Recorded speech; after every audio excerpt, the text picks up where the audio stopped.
వైఫల్యాలు కప్పిపుచ్చుకోవడం కోసం ఈ ప్రజల యొక్క ఆహాకారాలని అణగదొక్కడం కోసం కొన్ని కొత్త గేమ్ ఆడుతుంది ప్రభుత్వం. అదేంటంటే ఎవరైనా సోషల్ మీడియాలో పోస్టులు పెడితే నాన్ బెయిలబుల్ వారెంట్లు ఇస్తాము. మీరు కూడా చేశారు కదా అని వైఎస్ఆర్ కాంగ్రెస్ పార్టీ వాళ్ళు డైవర్షన్ పాలిటిక్స్ లో స్పెషలిస్టులు. ఇప్పుడు అదే చెప్తుంటా, నేను మాట్లాడతాను. ఇక్కడ డిబేట్ అంశం చంద్రబాబు నాయుడు గారు అరెస్ట్ జరిగి ఏడాది పూర్తయిన సందర్భంగా జరిగిన పరిణామాల మీద చర్చ. ఈ చర్చను మీరు చాలా అందంగా తీసుకెళ్లి బుడమేరు వరద బురద తీసుకెళ్లారు. చర్చలో టాపిక్ అది కాదు సార్, అదే చెప్తుంటా.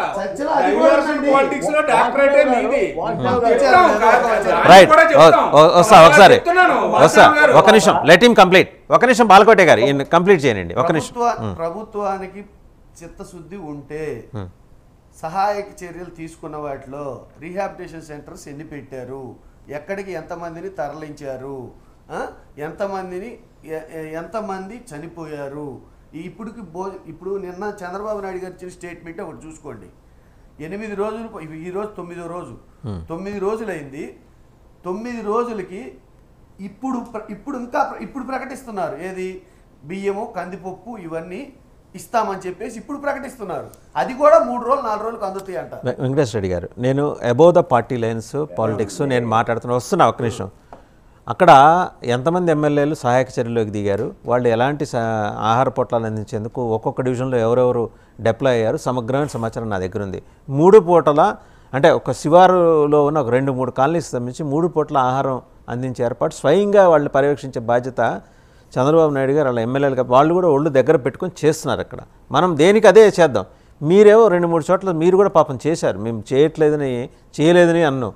కానీ వాళ్ళు చేస్తున్నారు కదా, చేస్తున్నప్పుడు ఎందుకు దీంట్లో రాజకీయం చేయటం అని అంటా. నేను అసలు చేసేవాళ్ళని నేను రాజకీయం చేయట్లేదు. నేను అంటున్నది వ్యక్తిగతంగా ఎమ్మెల్యేలు చేశారా, లేకపోతే స్వచ్ఛంద సంస్థలు చేశాయా, ధార్మిక సంస్థలు చేశాయా, లేదా విపక్షాలు చేశాయా, అవన్నీ వ్యక్తులు చేసే పనులు. నేను ప్రశ్నిస్తుంది ప్రభుత్వాన్ని.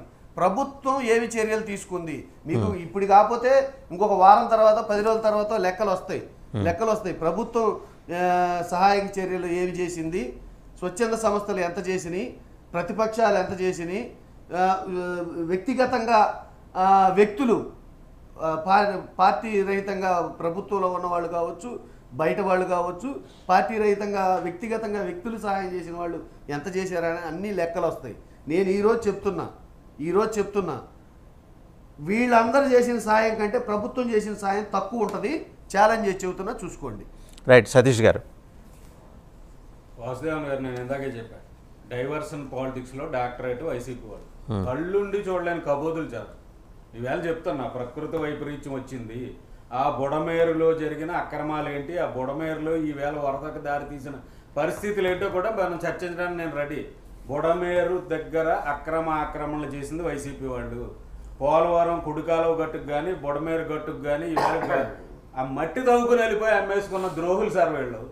ఈ 2018లో డ్రైన్స్ నిర్మాణానికి సంబంధించి వాటి పూడికి తీతలు గట్ల పటిష్టతలకు సంబంధించి కేంద్ర ప్రభుత్వం ఇచ్చిన నిధుల్ని ఏం చేశారు చెప్పండి. ఖర్చు చేశారా, డైవర్ట్ చేశారా? ఆన్ రికార్డు తీద్దాం.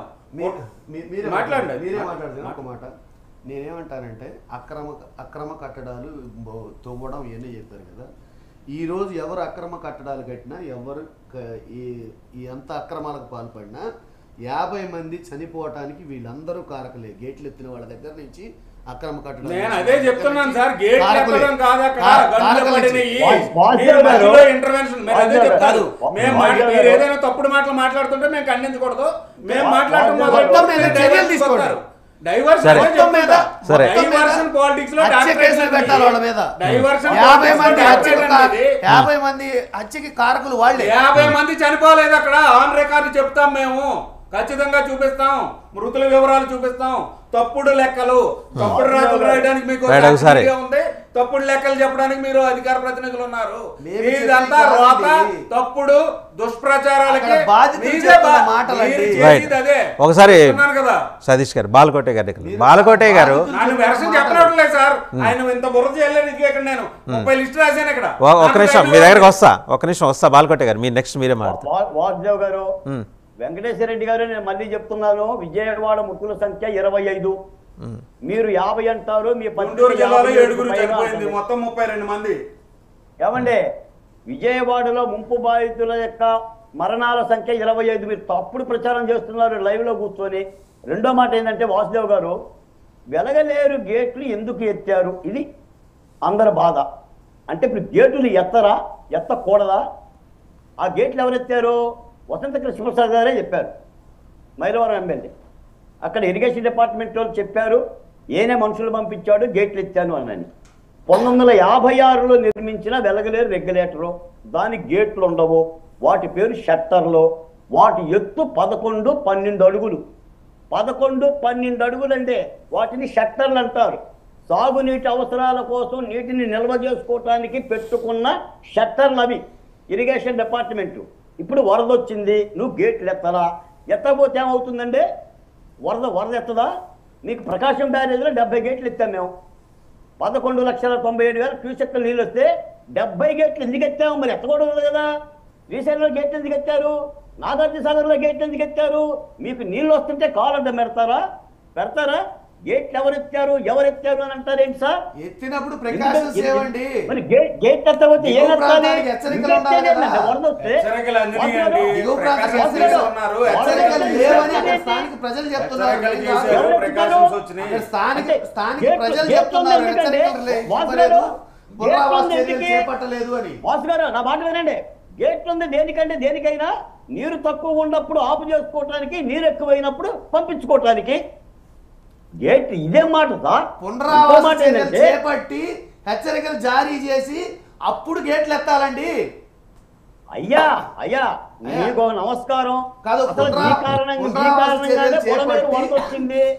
ఏమండి వాసు గారు, నేను ఆ మాట చెప్తా. రైల్వే ట్రాక్ చూసారా?